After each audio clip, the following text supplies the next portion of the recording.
گھر تنگ نہیں ہوتے، دل تنگ ہو جاتے ہیں۔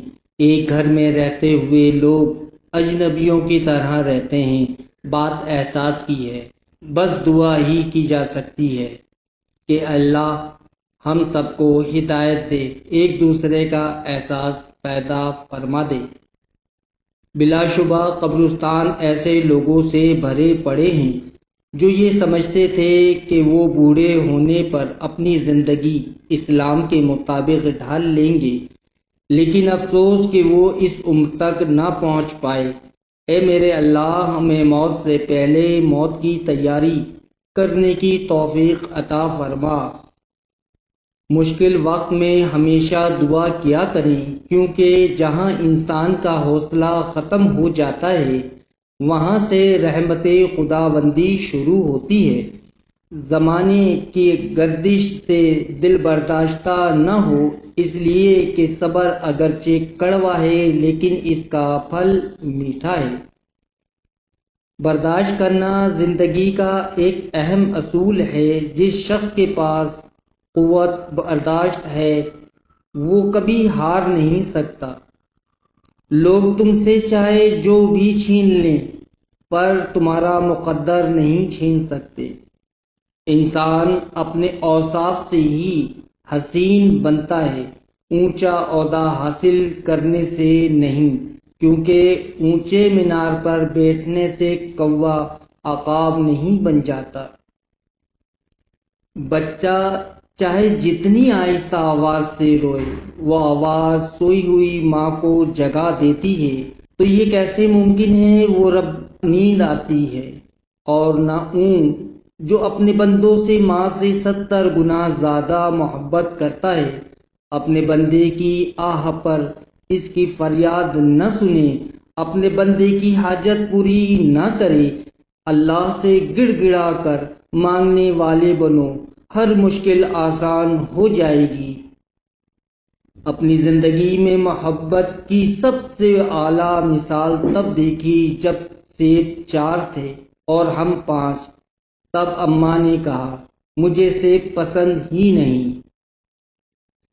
جو شخص بظاہر تنہا اور خاموش دکھائی دے، وہ خاموش شخص اپنے اندر احساس کا ٹھاٹھے مارتا سمندر سموئے ہوئے ہوتا ہے۔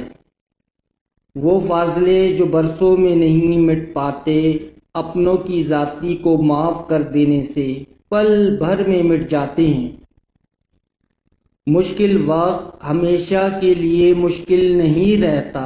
مشکل وقت میں لوگوں کی پہچان ہو جاتی ہے، پھر وہ پہچان بندہ زندگی بھر نہیں بھولتا۔ جب کسی کے لیے آپ کا ہونا نہ ہونا برابر ہو تو اس کو اپنے ہونے کا بار بار شدت سے احساس دلاتے رہنا بے معنی ہے۔ رابطے اتنے ہی رکھو جتنے تکلیف نہ دیں۔ دوسروں کو ہر وقت تولنے والے خود بہت ہلکے ہوتے ہیں۔ زندگی میں ہمیشہ ان لوگوں کا چناؤ کریں جن کو عزت دینے پر وہ خود سے بڑھ کر آپ کو عزت دے۔ یہی بہترین لوگوں کی نشانی ہے۔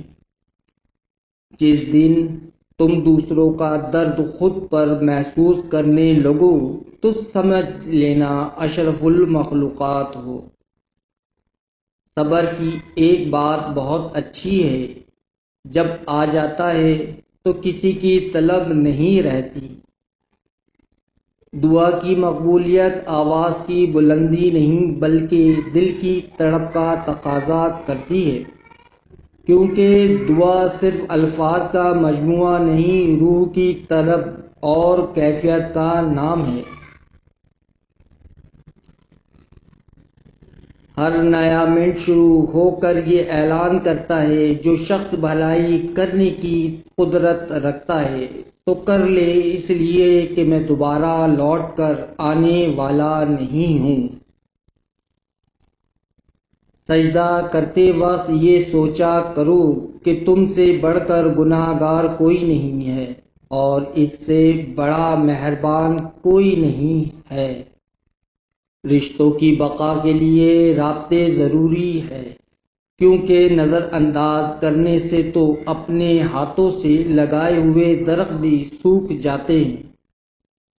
نعمت کے معاملے میں اپنے سے کمتر کو دیکھو، شکر گزار بن جاؤ گے، اور مصیبت کے معاملے میں اپنے سے زیادہ مصیبت والے کو دیکھو، صبر کرنے والے بن جاؤ گے۔ بے شک اللہ تعالیٰ کے ہر کام میں مصلحت اور حکمت ہے۔ ایسے دوست سے ہاتھ دھو لینا بہتر ہے جو تیرے دشمنوں کے ساتھ بیٹھا ہو۔ موت اور محبت دونوں بن بلائے مہمان ہوتے ہیں، فرق صرف اتنا ہے، محبت دل لے جاتی ہے اور موت دھڑکن لے جاتی ہے۔ عقل کی کروڑوں دلیلیں اللہ سے ایک گناہ بھی نہیں معاف کروا سکتی، لیکن ندامت کا ایک آنسو ممکن ہے زندگی بھر کے گناہ معاف کروا دے۔ جب تک کوئی بات تیرے منہ میں بند ہے تب تک تو اس کا مالک ہے، جب زبان سے نکل چکی تو تیری مالک ہو گئی۔ جوانی کے دھوکے میں نہ آ، کیونکہ بڑھاپے سے پہلے بھی کئی جوان گزر چکے ہیں۔ پریشان ہونے والوں کو کبھی نہ کبھی سکون مل ہی جاتا ہے، لیکن پریشان کرنے والے ہمیشہ سکون کی تلاش میں ہی رہتے ہیں۔ جب کسی کو تمہاری تکلیف سے تکلیف محسوس نہ ہو تو راستہ بدل لو، ہمیشہ کی تکلیف سے بچ جاؤ گے۔ آپ کو اگر ہماری یہ ویڈیو پسند آئی ہے تو اس کو لائک کریں، شیئر کریں اور سبسکرائب کریں تاکہ ہم اگلی ویڈیو میں آپ سے پھر مل سکیں۔ اللہ حافظ۔